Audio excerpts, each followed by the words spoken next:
the episode. For those of you watching on YouTube, please subscribe to the channel, like the video, drop your comments down below, share the video if you can. For those listening on Spotify, Apple, or any of the audio-only platforms, please follow, give us a 5-star review if you can.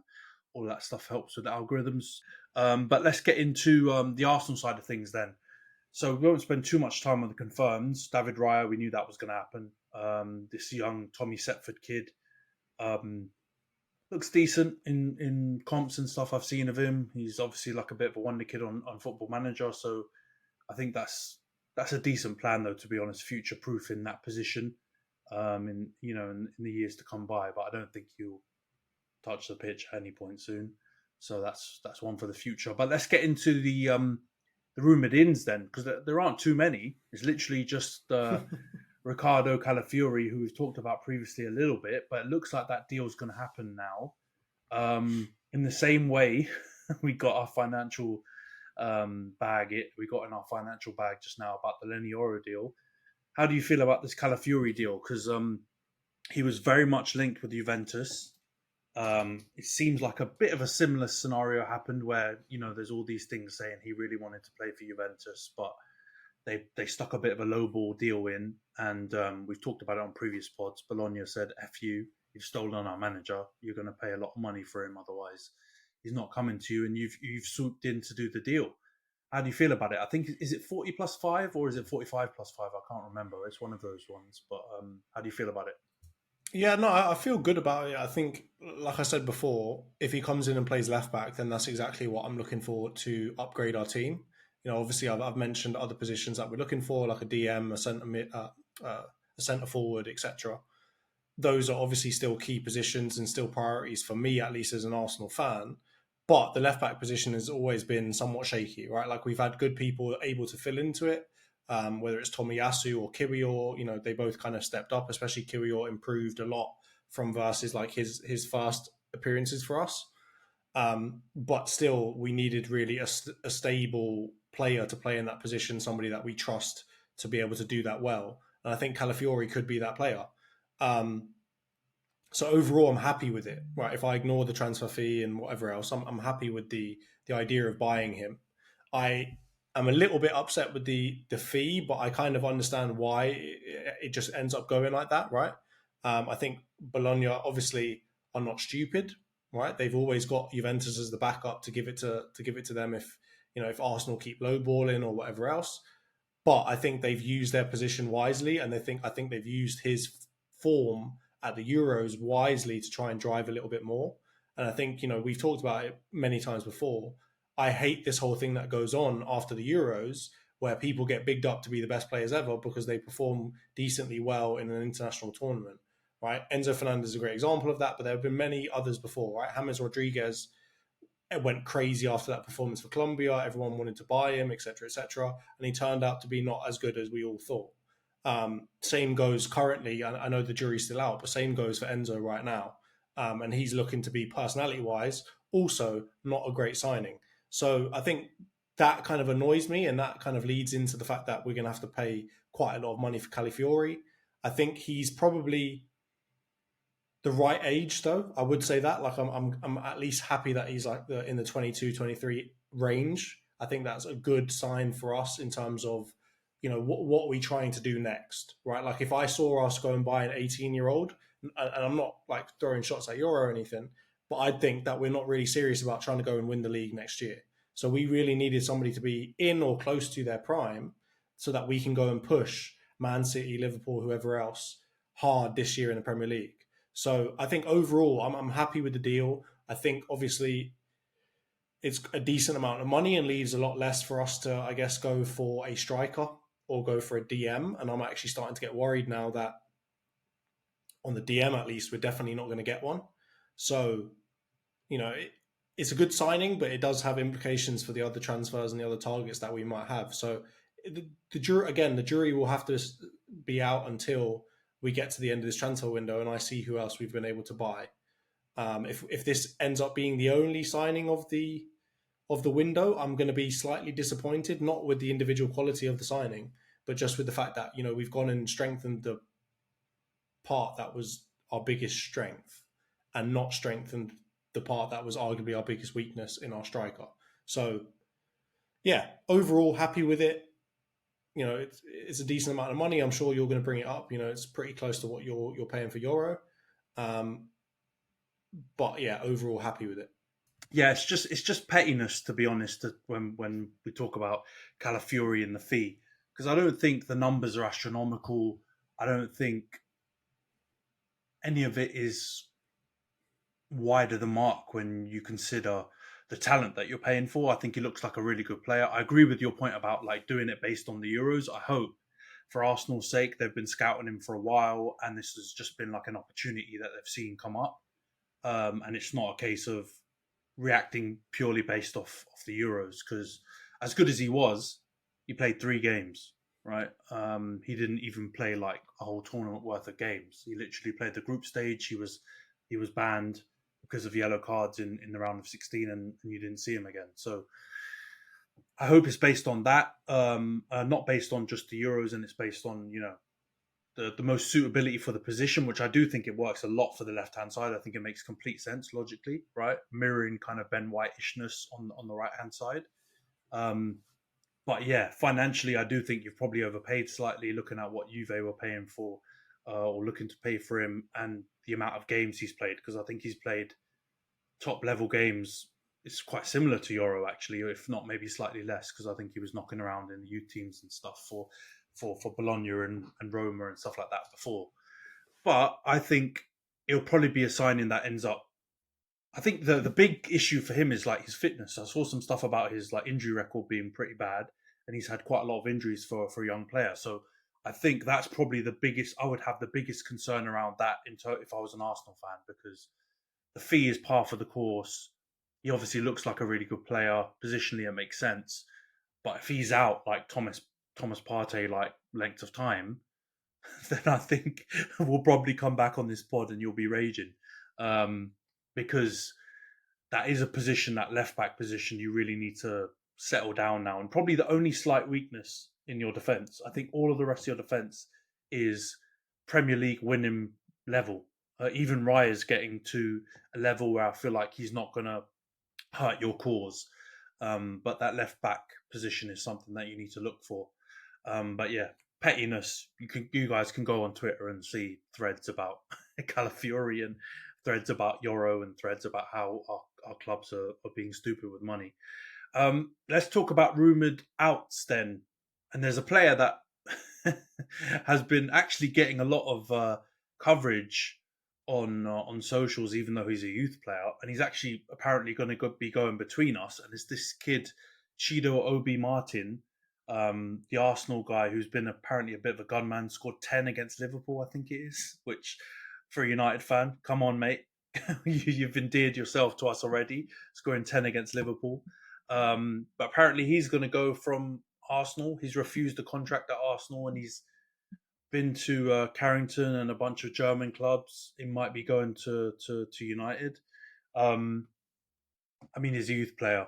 I can see all the hype online and people, you know, doing the Van Persie Mark II type stuff. But let's definitely chill out on that. He's very young, and if it is rumored that we're paying him huge amounts, kind of like that youth player going from Chelsea to Liverpool, you know what? I would agree with you and another rival fans saying United are moving like old United, because I hope we aren't paying some crazy pay packet for a young player, regardless if he's scoring 10 against Liverpool.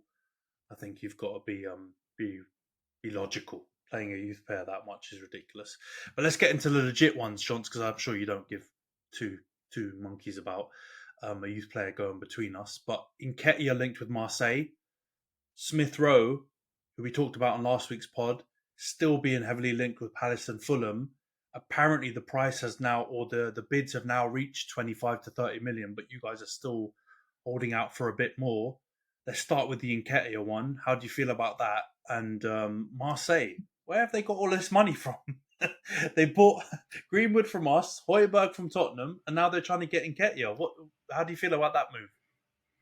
Yeah, I mean, I'm okay with it. You know, I've said before, I think Nketiah kind of had somewhat of a chance. I think if we were in a slightly worse position, he'd be given more of a chance. But based on the fact that we're trying to go and win things, he's not really fitting into the picture. So to get rid of him, I think he's probably the best case for everyone. I think he goes to a team where he can get, be the preferred option, get game time, and maybe be eased into kind of real professional football a bit better. It's really difficult to come straight from reserve teams and youth teams and come into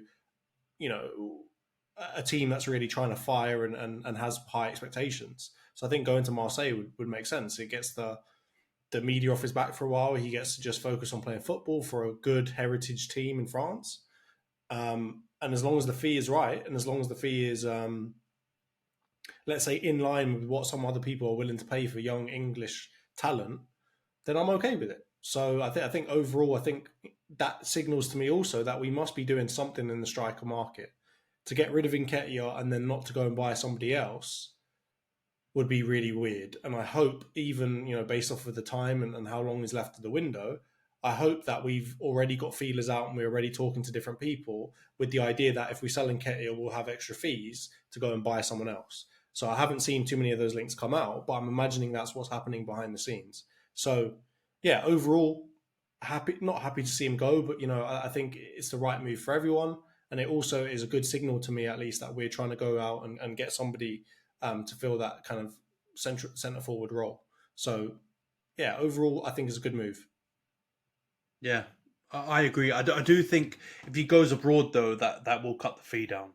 Let's be honest. If it was if it was a Premier League club, you could lean on the English tax. You could lean on Prem proven. You could clubs would have no excuse but to pay what close to whatever fee you're looking for because of the TV money. But Marseille, even if they are suddenly just sitting on a pot of gold, they're probably not going to pay the numbers we've heard banded. What was it, 50 million we heard banded about before?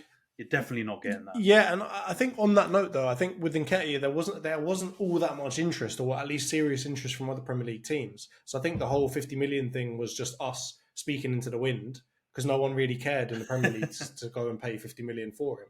So I think that was just kind of us trying to say, all right, if we're going to sell him to another Premier League team, you're not going to have to pay. I think overall we probably saw that there wasn't that much interest in him, and now we're like, all right, we might have to sell him to Marseille for a lower fee, but at least he's not going to another Premier League team. Maybe we could stick a buyback option in there. We could do something that maybe sweetens the deal on our end, and at least makes it a bit more palatable for us. But I just think that there wasn't enough interest in him, and as a result, we're just going to have to take what we can get to get rid of him to go to Marseille. So I understand what you're talking about. I think overseas generally we tend to get less money, which makes sense. But overall, I'm not unhappy if he goes to Marseille for 15 million or whatever else, because if it was 5 million, I'd be outraged. But you'd be back on your kidnap Fabrizio vibes. Exactly. Or if it's 15, then I'm okay with that. Yeah, I mean, I get it. It's probably a bit of both, right? If you sell him in the Premier League, you kind of do have to try and fleece clubs, because there's a likelihood or there's a chance that he comes back and bites you on the backside, isn't it? Because you're going to play them, and he could score and he could do whatever. So if you sell him abroad, you chop down the price. You probably add a sell on or a buyback, because the risk is minimal. If he bangs, you can buy him back again, or he goes off somewhere else and you make some money off him. But it's very unlikely Marseille are going to come back to haunt Arsenal, at some point in the future. So I think it all makes sense. What about the Smith-Rowe stuff? We talked about last week, so we don't have to delve into it. It looks like the money's hitting the kind of numbers you were talking about being comfortable with. Do you think do you think now you guys are kind of maybe going a bit far, trying to squeeze a bit extra money out of Crystal Palace or Fulham, or do you think it goes back to your we know you've got money, pay up type claims from last week? I think it's just a negotiation tactic from us. I think we're going to say, you know what, you are getting close to a number that we're happy with, but we'll keep pushing it to see how much further we can go. And I'm imagining we're not like firmly putting our foot down and saying, all right, 40 million, otherwise you can go away. Don't talk to me unless it's 40. I imagine it's like, oh, what about if we add on a clause to get another extra 5 million in 3 years' time or whatever else? Like we're probably trying to play the game a little bit, which I'm happy to see, because I think that is what the big clubs tend to do. They drag things out a little bit. They try and waste out some more of the transfer window so that people are in worse positions, try and put them into a position where they have to overpay for somebody. So it makes sense. But I genuinely don't think Crystal Palace or Fulham are going to go up any higher. So I think in the end, probably in a couple of weeks' time, we'll see that we've accepted it, and he'll be moving to one of those two teams. So, like I said before, I'm not all that happy about him leaving because there's a lot of history with Emil Smith-Rowe at Arsenal, and obviously the fan base loves him. But at the end of the day, again, it could be a best situation for everyone type of deal where he goes to a team that is a good mid-table team where he can get some shine, he can be their number one option, he can do whatever else, and he can actually get some time to really grow his career. And for us, we get to offload a player in a position where we've probably got enough cover for this moment, and use that towards other parts of the pitch where we need to buy someone. So yeah, like not overall very happy with it, but it's kind of business is business, the game is the game, kind of got to go along with it, right? Yeah, I hear you. I do think it's just negotiation, and if you are trying to get a bit more money out of them, I mean, I feel like that's fair. Too many times when big clubs sell their assets, they devalue them to mid table or lower table teams, or and it makes no sense. Back in the days, it kind of did because the TV money wasn't what it was, and smaller clubs, I feel like it was fair to ask less money from them because you kind of want to protect the pyramid in a certain way. Um, but at this point, selling to Palace or Fulham, like you said on the last pod, we all watch the news. We all know.